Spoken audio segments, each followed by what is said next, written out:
Welcome to a tutorial of the scapula. We're going to explore the different bony landmarks. So starting off, we know if we're looking at this video, we take a look the left side of this around here, that's the acromion process. And that is pretty much where the shoulder joint is within that. So just make sure to know that that side is the lateral side and this is the medial side, which will face the body medially. So this one right here that's highlighted, that is the medial border of the scapula, and right here we have the lateral border of the scapula.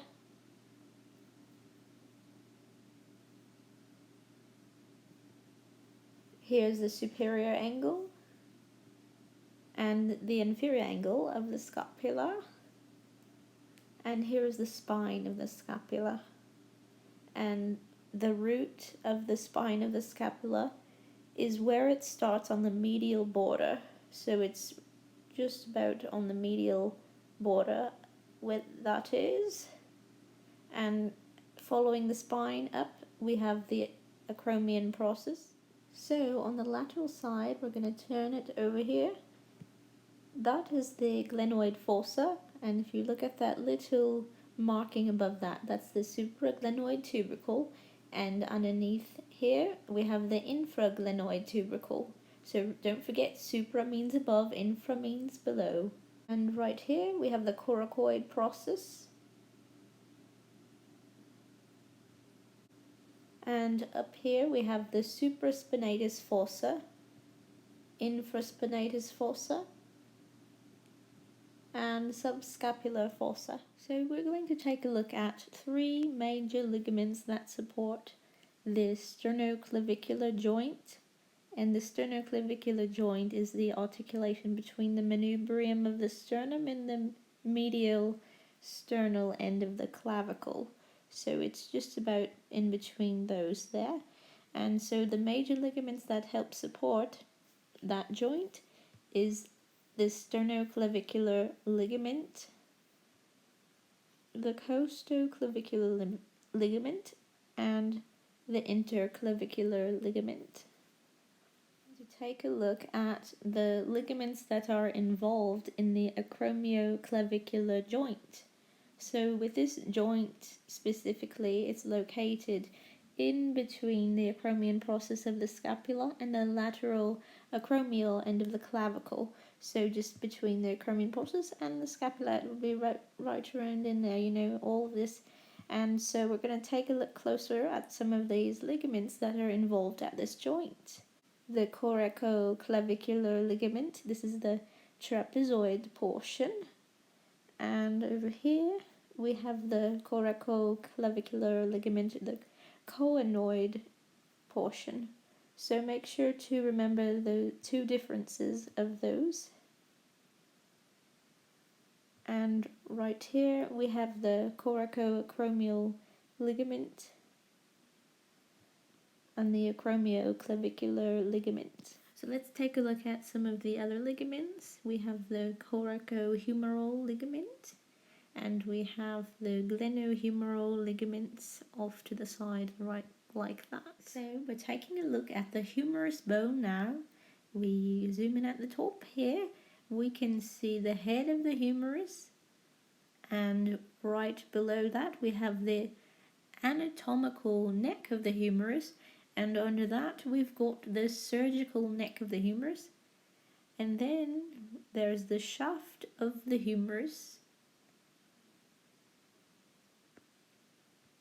and this is the deltoid tuberosity, and here is the intertubercular groove of the humerus,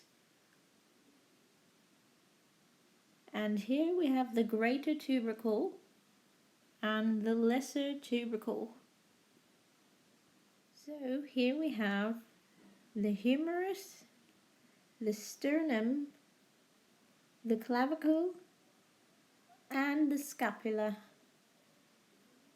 Looking at the muscles now, for the scapula and the shoulder we see the trapezius muscles. We need to know and label the upper, middle, and lower portions. And here is the deltoid, that is the anterior head, the middle head, and the posterior head. This is the triceps brachii long head and triceps brachii lateral head and triceps brachii medial head.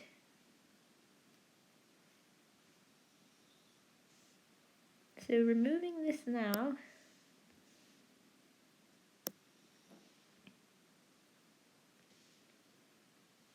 and removing this, we can look closer at the scapula, and we can see here there's the supraspinatus, the infraspinatus, the teres minor, and teres major. And right here we have the rhomboidus major. You can write that rhomboid major. And here is the rhomboid minor. Here we have the serratus anterior. And here we have the sternocleidomastoid.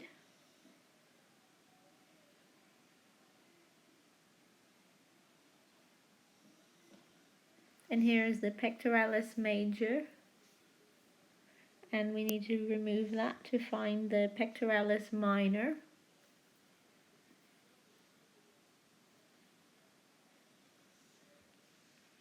This is the levatoscapula. And here is the latissimus dorsi. We see the coracobrachialis. It is pretty deep in there. This is the biceps brachii short head, biceps brachii long head, brachialis. So let's just remove this and let's see if we can get a closer look here at the coracobrachialis. And here we have the subscapularis. If we remove the humerus, we can get a closer look inside here, and this little ring is the glenoid labrum.